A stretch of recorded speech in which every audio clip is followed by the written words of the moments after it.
और बहुत सारे मैंने यूं कहा कि प्रोफेसर पुष्पेश पंत के बहुत सारे छात्र जिन्होंने इनसे सीधे पढ़ा है और बहुत सारे छात्र जिन्होंने इनसे सीधे नहीं पढ़ा है, वो भी इनके नाम की कसम खाते हैं कि साहब कुछ सीखना है वहां तो आप प्रोफेसर पंत के पास जाइए, वो आपको जो पढ़ाएंगे और जो नहीं पढ़ाएंगे लेकिन पढ़ने को कहेंगे या पूछेंगे उससे आप बहुत कुछ सीखते हैं।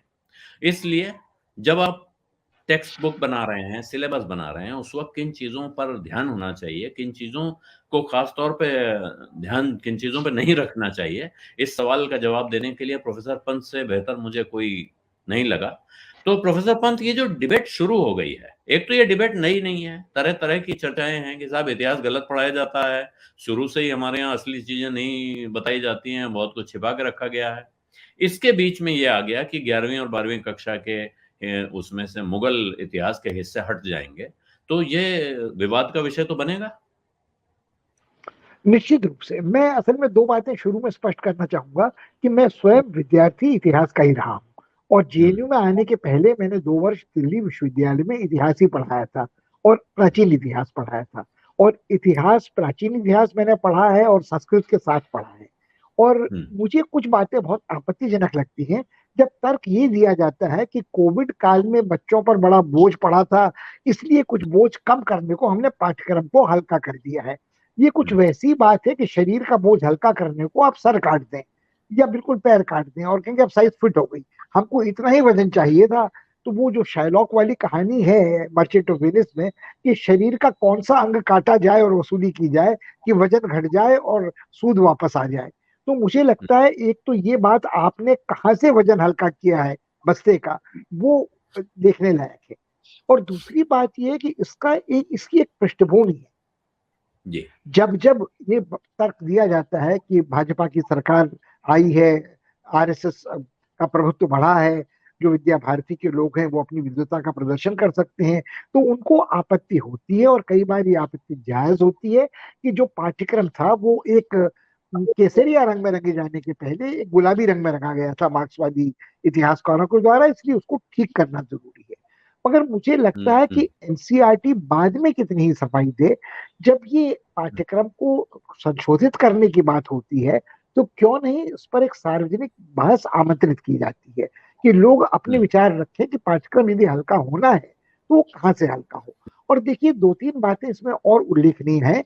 ये पहली बार नहीं हो रहा है कि एनसीईआरटी अपनी पाठ्यक्रम की पुस्तकों को बदल रही है। एक इसमें विचित्र बात यह है कि एनसीईआरटी की पुस्तकें मानक मानी जाती हैं, मगर जो प्रदेशों के बोर्ड हैं, माध्यमिक शिक्षा बोर्ड है, वो बाध्य नहीं है इन पुस्तकों को मानने के लिए।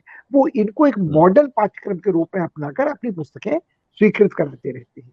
और जो अन्य बोर्ड हैं, आईसीएसई बोर्ड है, कैम्ब्रिज बोर्ड है, इंटरनेशनल बैकलॉरेट है, उसके संदर्भ में इनका कोई महत्व रहता नहीं। जहां तक बात यह है कि हमसे बहुत सारी बातें छुपाई गई। भारतीय इतिहास का जो मुसलमानों के आक्रमण के पहले का, हमारा तुर्को अफगानों की दास्ता से पहले का गौरवपूर्ण सुनहरा अध्याय था, उसके बारे में हमें बताया नहीं जाता। मुझे लगता है कि इससे बड़ी मूर्खता की बात कोई हो नहीं सकती। इस तरह की बात वही विद्वान कर सकते हैं जिनका जिनका जिनका स्नातकोत्तरी अध्ययन समग्र राजनीति विज्ञान में हो। तो उसी तरह यदि कोई व्यक्ति कहे कि मैंने समग्र भारतीय इतिहास का अध्ययन किया है और उसके बाद मैं इस निचोड़ पे पहुंचा हूं कि हमको ये चीजें नहीं पढ़ाई जाती थी।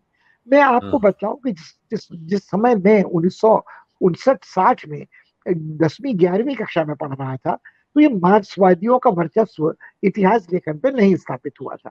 वो जो राष्ट्रीय इतिहासकार थे उन्हीं की किताबें प्रस्तावित थी, पढ़ाई जाती थी। मजूमदार, राय चौधरी और दत्ता की एडवांस हिस्ट्री ऑफ इंडिया थी, काशी प्रसाद जायसवाल की हिंदू पॉलिटी थी, साल्टेकर की थी। और जो history and culture of Indian people 10 खंडों में भारतीय विद्या भवन ने छापा था, वो निश्चित रूप से हमारी स्वदेशी पारंपरिक जो विरासत है उसको ही ध्यान में रखकर किया गया था। अब यदि आप देखें तो उस समय जो चीजें पढ़ने को मिलती थी उसमें एडवांस हिस्ट्री ऑफ इंडिया के 3 भाग थे, एंशिएंट, मेडिवल और मॉडर्न। और उसमें कहीं भी कोई चीज उपेक्षित हो, मुझे लगता नहीं कि ऐसा था। कि ये कहा जाता था कि औरंगजेब ने मंदिर तोड़े थे और ये कहा जाता था कि अकबर जो था वो उदार मानसिकता वाला व्यक्ति था। ये कहा जाता था कि अलाउद्दीन ने लूट खसोट की थी। ये कहा जाता था कि उसने चित्तौड़ की घेराबंदी में अत्याचार किया, उसने देवगिरी में जब यादवों की राजधानी में गया, वहां अत्याचार किया। तो ये कहीं भी कुछ छुपाया गया हो, बल्कि तुलना होती थी कि दारा शिकोह बड़ा भला राजकुमार था और औरंगजेब उसकी तुलना में आतताई था। और मुझे लगता है कि जब ये कहा जाता है कि उत्तर भारत को अधिक महत्व दिया गया था, दक्षिण भारत को नहीं दिखाया जाता था, मैं कैसे इस बात को पचा दूं कि नीलकंठ शास्त्री की हिस्ट्री ऑफ साउथ इंडिया में पढ़ाई जाती थी नैनीताल के डीएसपी डिग्री कॉलेज में। 61, 62, 63, 64, 65 जब मैं इतिहास पढ़ता था, तो नीलकंठ हम्म, शास्त्री जो थे प्रामाणिक ग्रंथ थे। हमको तमिलनाडु के बारे में पढ़ाया जाता था, चोल राजवंश के बारे में पढ़ाया जाता था, पल्लव राजवंश के बारे में पढ़ाया जाता था, गरिमा तंजौर की पढ़ाई जाती थी, मामल्लपुरम में जो अर्जुन की तपस्या वाला शिलाखंड है वो बतलाया जाता था। तो मुझे लगता है कि यदि आज हम ये कहें, तो मुझे एक और बात याद आती है कि के हम्म, पानिकर से एक इतिहास survey of Indian history Pandit Nehru ने अपनी प्रेरणा से लिखवाया था। तो उसमें हम्म, बृहत्तर भारत को का उल्लेख किया गया था। हम्म, आज राजनीतिक समझदारी के लोग बृहत्तर भारत का उल्लेख नहीं करते, क्योंकि इसमें भारतीय उपनिवेशवाद की बू आती है।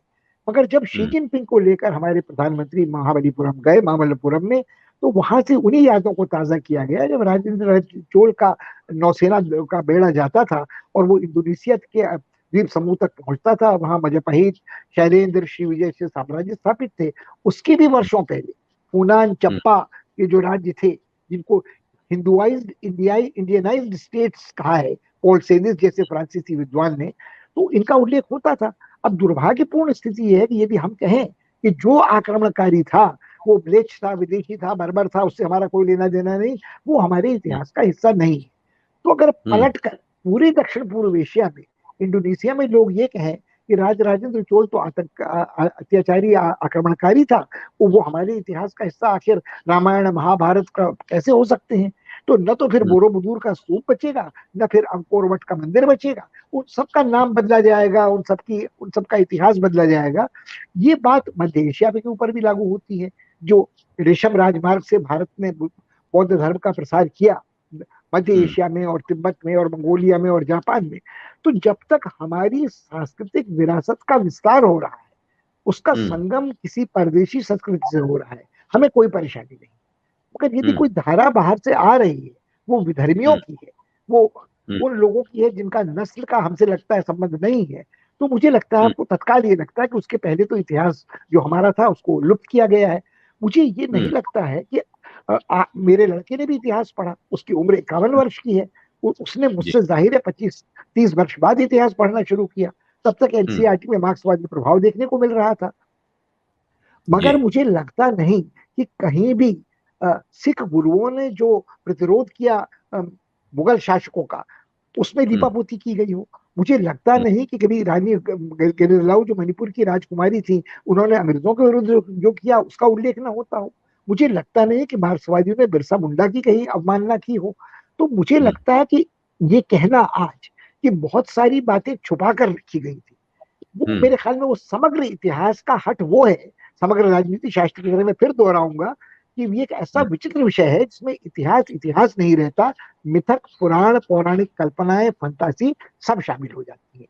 अब देखिए, जी, यहां मैं एक बात बिल्कुल स्पष्ट करना चाहता हूं कि हम्म, मिथकों का और पौराणिक आख्यानों का जन जीवन में हम्म, बड़ा महत्वपूर्ण स्थान है, इतिहास से हम्म, कहीं अधिक महत्वपूर्ण स्थान है। क्योंकि हर हम्म, आदमी न तो पेशेवर इतिहासकार होता है, न वो भारतीय इतिहास परिषद की बैठकों में बैठता है, न वो उन हम्म, पर्चों को पढ़ता है। उसके लिए रामायण महाभारत ही इतिहास है, पुराण है, जिसके आधार जी, पर उसकी जाति स्मृति बनती है। हम्म, मगर यहाँ यदि आप मुझे बड़बड़ाने का मौका दे रहे हैं, तो मैं अपने दिल की सारी हम्म, भड़ास निकाल दूं।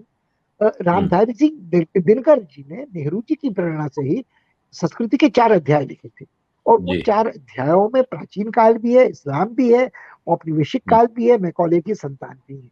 और हम्म, कहीं भी रामधारी सिंह दिनकर जी पर देशद्रोह का या विदेशी ताकतों का एजेंट होने का आरोप लगाना, मेरे भारत मेरे विशाल, मेरे भारत के दिव्य भाल गौरव के पूंजीभूत ज्वाल, ये सब आप बातें याद रखें।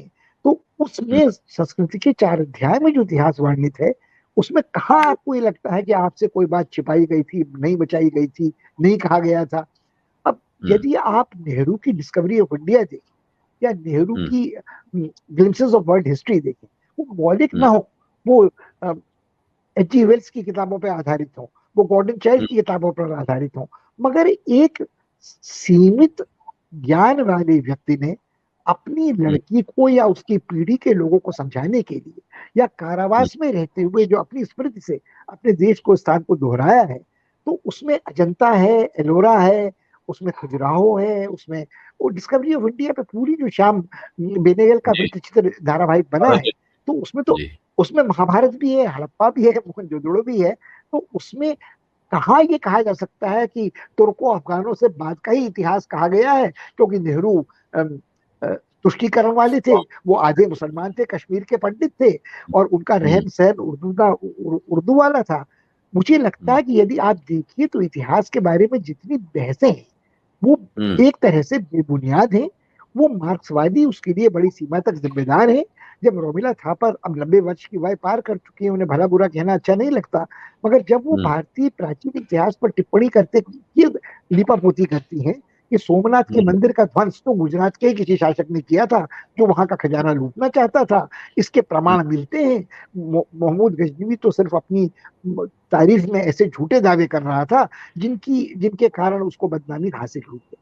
मुझे लगता है इस तरह का प्रयास जब किया जाता है जानबूझकर, अब वो सीमित उनका संस्कृत का ज्ञान था, उनका विलायत से पढ़कर आई थी, मगर मुझे लगता है कि जो मार्क्सवादियों ने एक व्याख्या भारतीय प्राचीन इतिहास की करने की कोशिश की, उसका उसका बोझ हमारी पीढ़ी आज भी इन संशोधित पुस्तकों में झेल रही है। एक उदाहरण मैं सिर्फ और आपके सामने रखना चाहूंगा कि ये जो उदाहरण आपने दिया प्रोफेसर पंत, इसको बीच में रोक रहा हूँ, ये क्या अब एनसीईआरटी की किताब का हिस्सा है जो उनकी एंशिएंट इंडिया नाम की नहीं किताब नहीं चलती है? नहीं नहीं नहीं, बिल्कुल नहीं, तो ये एनसीईआरटी की भाग है। किताब का हिस्सा ये नहीं है। ये उनके शोध पत्रों में जो लीनेज वाली हाँ, किताब है, जो हाँ, उन्होंने पास्ट एंड प्रेजुडिस वाली लेख लिखे हैं, उनके लेखों का संग्रह है। तो में जाहिर से ये तर्क एनसीईआरटी की किताब तक नहीं पहुंचा है ये तर्क। मगर दिक्कत ये है कि आप लाठी जब भाजते हैं तो मारे घुलना फूटे आंख वाली स्थिति है ना, कि सब मार्क्सवादी एक से थे। मैं इसीलिए, जहां आपने वाजिब रूप से मुझे टोका, मैं एक नाम आपको और याद दिलाना चाह रहा था, वो दामोदर धर्म कोसांबी का है। दामोदर जी, धर्म कोसांबी जी, जी, पूरे नेहरू युग में मार्क्सवादी रुझान के कारण बहिष्कृत वैज्ञानिक रहे, और Tata institute of fundamental sciences में वो न्यूमिस्मेटिक्स से लेके मैथमेटिक्स से लेके सब करते रहे। मगर उन्होंने जो इंट्रोडक्शन टू इंडियन हिस्ट्री लिखा है, उसमें मिथकों पुराणों का सहारा दिया है। उनकी निगाह में गंगा को पृथ्वी पर लाने वाला भगीरथ एक हाइड्रोलिक्स का इंजीनियर था। मगर कब हम एक रूपक को शाश्वत सत्य मान लेते हैं, और कब हम एक वेद वाक्य को शुरू और आदि और अंत मान लेते हैं सारे ज्ञान का। तो मुझे लगता है कि जिन लोगों की महत्वाकांक्षा विश्व गुरु बनने की है, उन्हें शायद विषयों को समग्रता से विशेषज्ञ बनने के बदले जो विशेषज्ञ हैं और जो असहमत भी आपसे हो सकते हैं, उनके बारे में सोचने की जरूरत है। आप बाल गंगाधर तिलक को याद करें, जन्म सिद्ध मेरा स्वाधीनता मेरा जन्म सिद्ध अधिकार है, मगर आर्यों के भारत में आने के सिद्धांत का प्रतिपादन तो किसी विदेशी ने, मार्क्सवादी ने नहीं किया था ना। वो सिद्धांत की स्थापना तो लोकमान्य की है। तो मुझे लगता है कि अपने स्वर्णिम गौरवपूर्ण अतीत के अहंकार में लीन होकर बच्चों के पाठ्यक्रम को हल्का करने के चक्कर में उनको अज्ञान के गर्त में झोंक कर मुंडू बनाने के हर प्रयास निंदनीय समझा जाना चाहिए। मुझे लगता है ये बात बिल्कुल स्पष्ट है कि आप विज्ञान है तो वो वेदों में था, अगर रॉकेट है तो वेदों में थे, एटम बम था तो वो वेदों में था, चिकित्सा शास्त्र था तो वो वेदों में था। ये मुझे लगता है कि ये एक तरह का हट जो है वो इतिहास के प्रति अन्याय है। एक छोटी बात मैं और जोड़ दूं, इतिहास का अवमूल्यन हमारी पढ़ाई में इतनी बुरी तरह से हुआ है, और जिसके लिए वर्तमान सरकार जिम्मेदार नहीं है।